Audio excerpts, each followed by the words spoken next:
Assalamualaikum warahmatullahi wabarakatuh. Salam bahagia.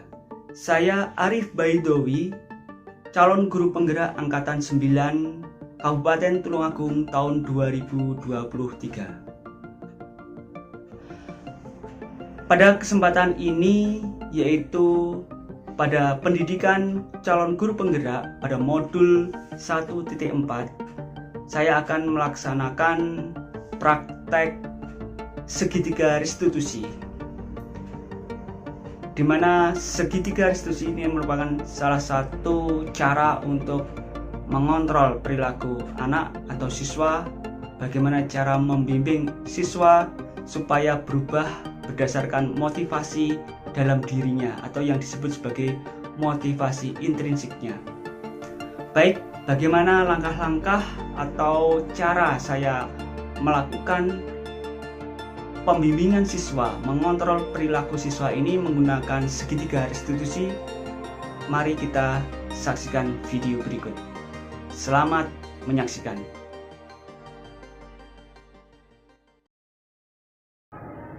Pada saat KBM mata pelajaran matematika yang dibimbing Bapak Yuli, Handimas tidak memperhatikan penjelasan Pak Yuli dan malah tidur. Pak Yuli sudah mengingatkan tapi Handimas tetap tidur. Pada akhir pembelajaran, Pak Yuli menyampaikan hal tersebut kepada Pak Arif selaku wali kelas Handimas. Akhirnya Pak Arif memanggil Handimas. Disinilah Pak Arif menggunakan segitiga restitusi untuk mengontrol perilaku Handimas.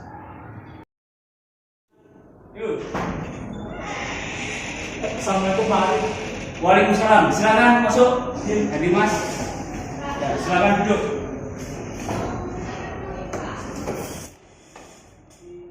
Mohon maaf Pak, ada apa Pak Arif memanggil saya? Ya, baik Handimas. Tadi saya dapat laporan dari Pak Yudhoyono, guru matematika. Beliau melaporkan bahwa tadi saat pembelajaran matematika kamu tidur di kelas. Apakah itu benar? Benar Pak. Soalnya saya sangat mengantuk sekali, jadi saya terpaksa tidur. Handimas, tapi Pak Yuli bilang bahwa kamu melakukan ini tidak sekali, jadi berkali-kali. Apakah itu benar? Iya Pak. Bahkan juga saya dapat laporan dari guru lainnya, dari mata pelajaran lainnya, itu kamu sering tidur saat pembelajaran. Apakah seperti itu? Iya Pak, mohon maaf Pak. Baik Handimas, sebenarnya terkait hal tidur di kelas itu, saya dulu saat SMA juga pernah melakukan seperti kamu. Saya dulu pernah tidur di kelas, tapi pada saat itu saya mungkin beda dengan kamu. Ya. Saya hanya 1 atau 2 kali saja, itu pun dengan kondisi yang mendesak. Karena pada malam harinya itu saya sedang menunggu ibu saya yang sedang sakit, sehingga saya tidurnya terlambat. Nah, jadi ketika ini disamakan dengan kamu jelas berbeda. Ya. Tapi saya yakin kamu punya alasan-alasan yang menyebabkan kamu tidur ya, di kelas. Nah, mungkin kamu bisa menjelaskan apa alasan-alasan kenapa sampai ketika pembelajaran itu kamu sampai tidur di kelas.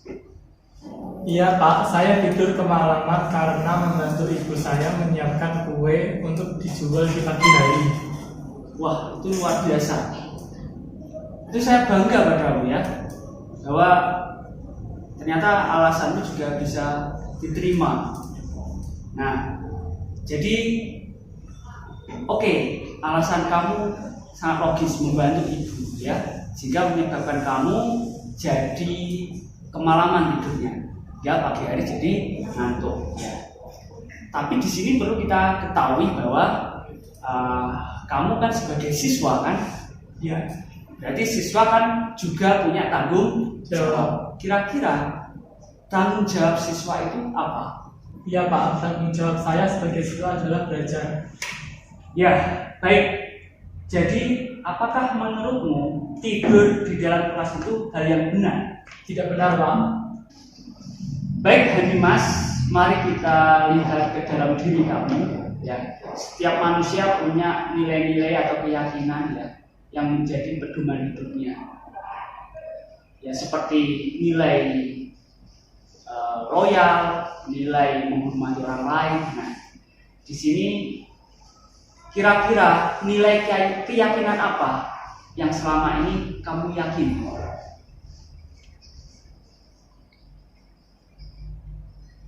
Disiplin, Pak. Ya, disiplin. Baik, luar biasa itu.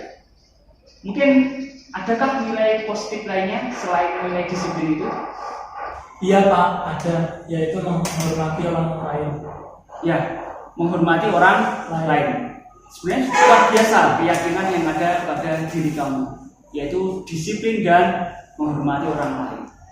Coba kita berpikir, ketika kita siswa ya di dalam pembelajaran di kelas itu kita memperhatikan penjelasan guru, kita tidak tidur ya.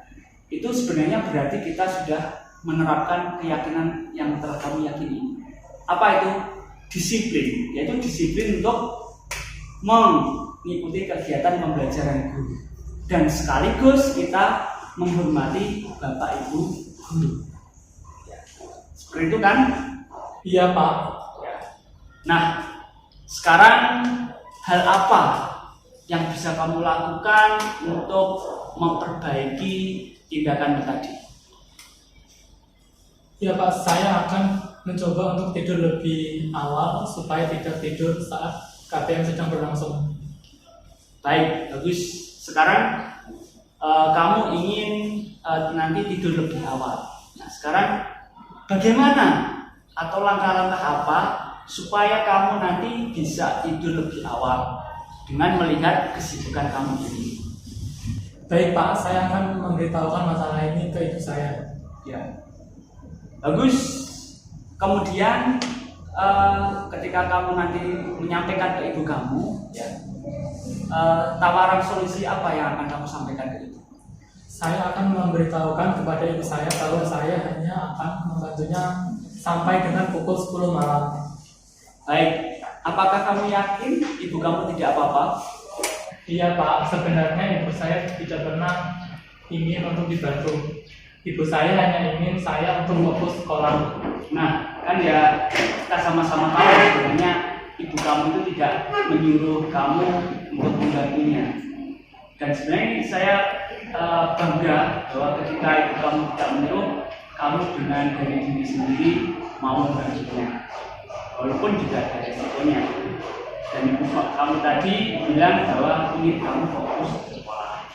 Nah, baik, mungkin ada hal-hal lain sebagai solusi supaya ibumu bisa terbantu.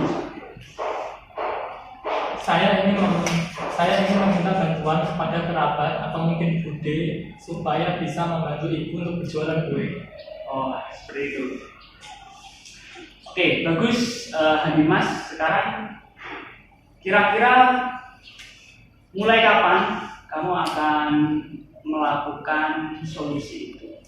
Atau mungkin nanti pulang sekolah dari sini, atau kamu masih perlu waktu untuk melakukan perubahan itu? Mulai hari ini saja, Pak, mulai pulang sekolah. Pulang sekolah ini, Iya. kamu akan menyampaikan dan akan terus terang kepada ibu kamu sendiri ya? Iya, Pak. Ya, baik.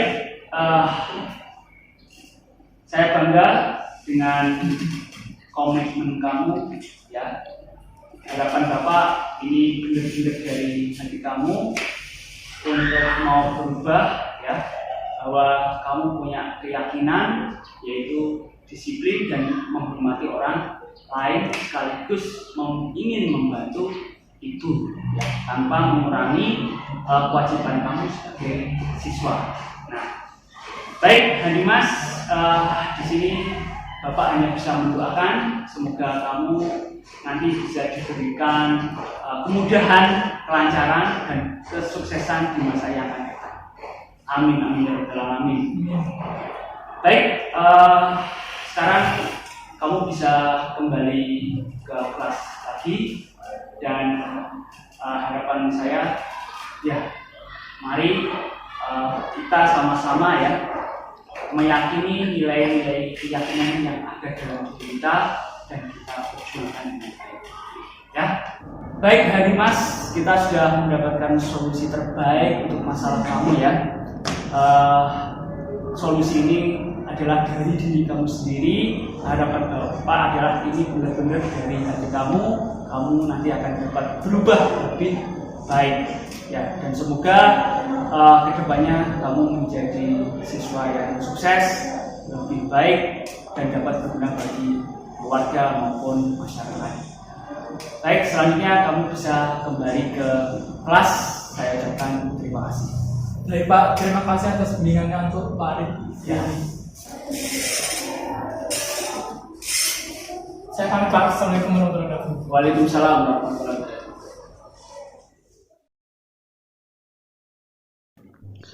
Kasus 2. Pada jam istirahat, Pak Agus guru kimia lewat di depan kelas 11-6 dan tidak sengaja melihat Tono sedang merokok di kelas tersebut. Kemudian Pak Agus diam-diam memfoto tindakan Tono dan selanjutnya melaporkannya ke Pak Arif selaku wali kelas Tono. Akhirnya Pak Arif memanggil Tono ke ruang BK. Selamat siang Tono, silakan masuk. Silakan duduk. Baik, terima kasih Tono sudah melaksanakan panggilan saya, yaitu datang ke sini. Baik, kira-kira Tono tahu kenapa Tono saya panggil ke sini? Saya tahu Pak. Oh ya, baiklah. Jadi gini Tono, tadi saya mendapatkan kabar dari Pak Agus ya, pemberitahuan dari Pak Agus bahwa Pak Agus tadi ketika jam istirahat ya, itu lewat di depan kelas kamu, kemudian mungkin tidak sengaja melihat ke dalam kelas kamu ya, itu melihat kamu merokok di dalam kelas ya.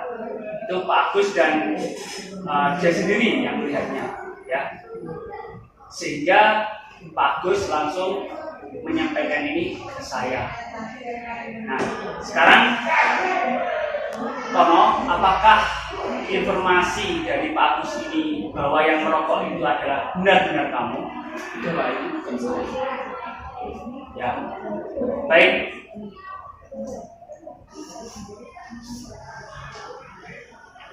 Baik Tono, coba lihat ini. Apakah ini foto ini siswa yang merokok di kelas ini adalah kamu? Apakah ini benar kamu? Iya Pak. Nah, baik, ini bukti yang benar-benar ya, karena dari foto yang memfoto adalah ini dari kiriman Pak Agus tadi. Kamu tidak tahu bahwa tadi kamu difoto oleh Pak Agus.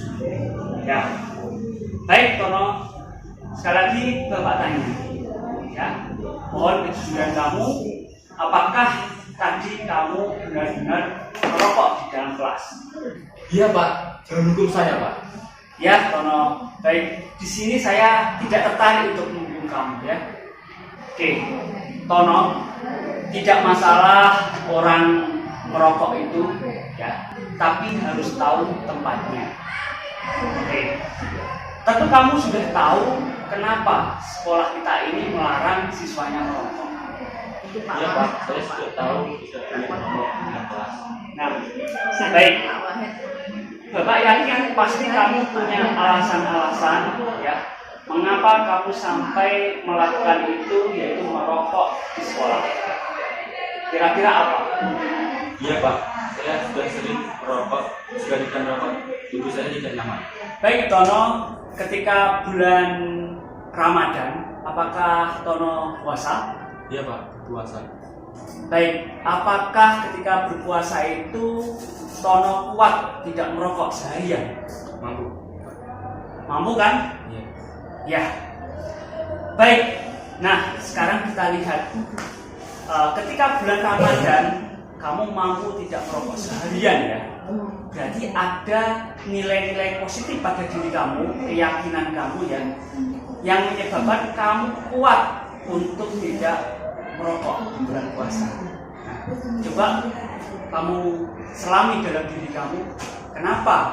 Ya, keyakinan apa yang membuatmu terus kamu bertahan tidak merokok ketika puasa itu?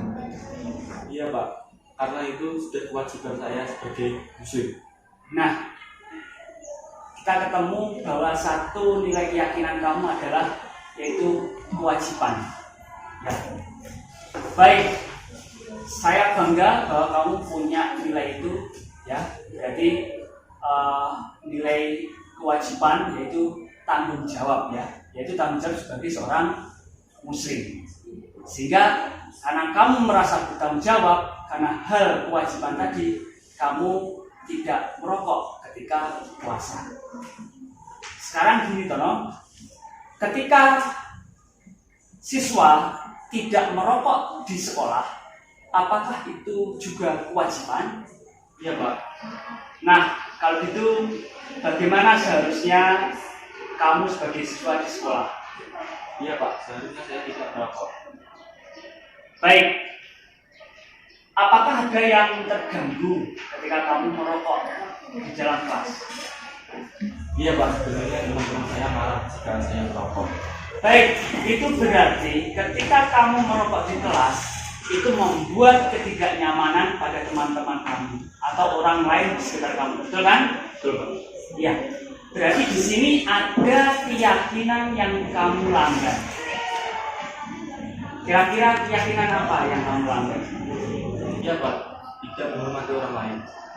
Baik. Jadi keyakinan apa selain keyakinan tanggung jawab yang kamu sampaikan di depan tadi ya, yang ada pada diri kita seharusnya? Baik Pak, menghormati orang lain dan menjaga kesehatan. Baik, Tono. Selanjutnya, bagaimana atau langkah-langkah apa yang kamu lakukan untuk memperbaiki perbuatan kamu ini? Baik Pak, saya akan berusaha tidak merokok di dalam kelas. Ya. Baik, Tono. Harapan Bapak seperti yang sudah kamu sampaikan, kamu berusaha tidak merokok lagi di sekolah. Betul? Betul. Nah, alangkah baiknya kamu juga mengurangi merokok kamu, ya.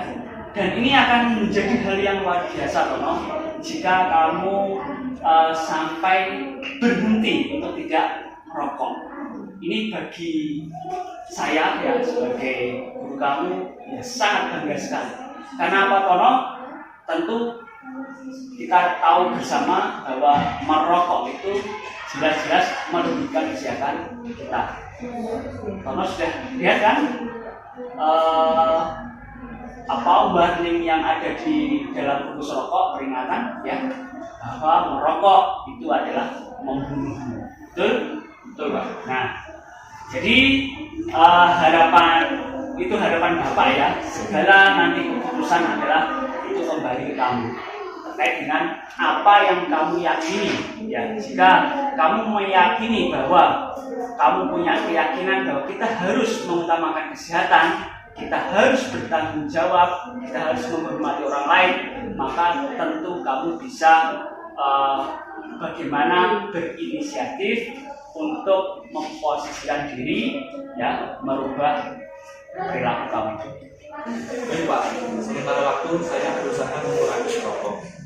Baik, Tono, kira-kira mulai kapan kamu akan berubah?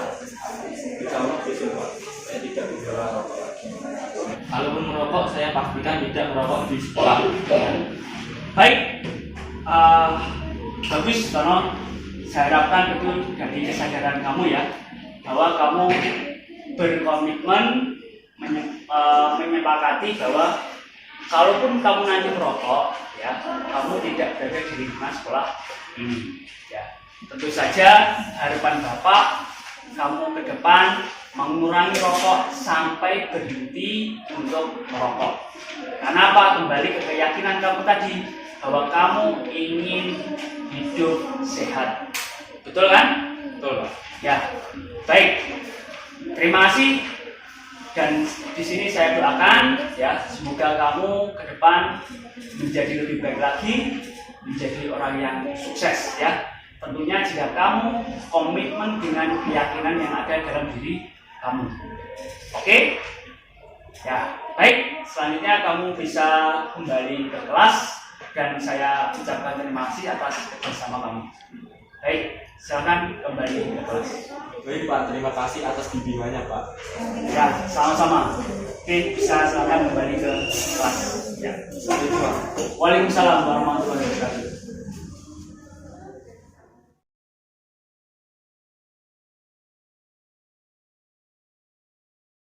Cara pembimbingannya Pak Arif terhadap pelanggaran siswa menggunakan segitiga restitusi menurut saya sangat baik karena tidak terkesan menghukum atau menghakimi saya, malah mengarahkan saya untuk berusaha sadar dan mencari solusi untuk berubah.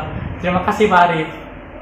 Saya sepakat dengan teman saya bahwa cara yang dilakukan tidak membuat siswa merasa takut karena hukuman. Siswa lebih diharapkan punya kesadaran diri untuk memperbaiki perilakunya. Terima kasih Pak Arif.